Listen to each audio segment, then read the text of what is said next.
Moving on, a major Vatican summit of global Catholic leaders ended with a call for women to be granted more leadership roles in the church.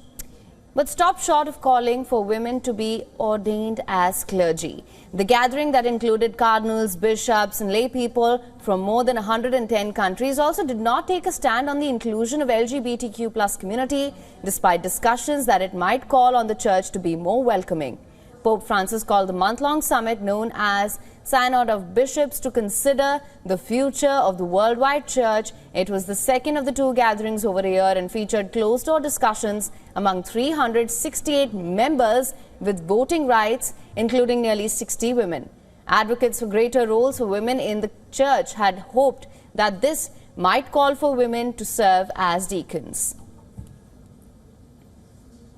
I think the final document will be received with much disappointment and frustration by many women around the world who are hoping for concrete changes.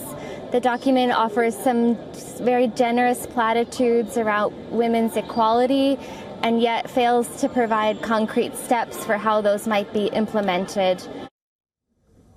The text, 155 paragraphs, each required a two-thirds vote for approval.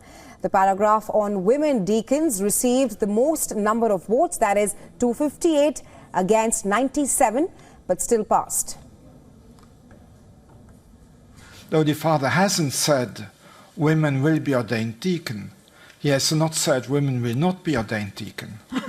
He has just said it remains open, it has to be studied.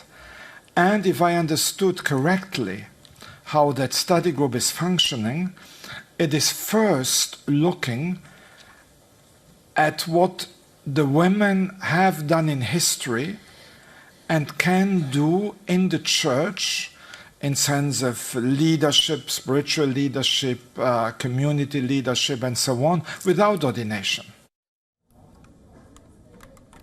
Now, the Synod's final document, that's a 52-page text approved by the Assembly late Saturday afternoon, also called for lay Catholics to be given greater voice in the selection of bishops and apologized several times for the, and I'm quoting here, untold and ongoing pains suffered by Catholics who were abused by clergy.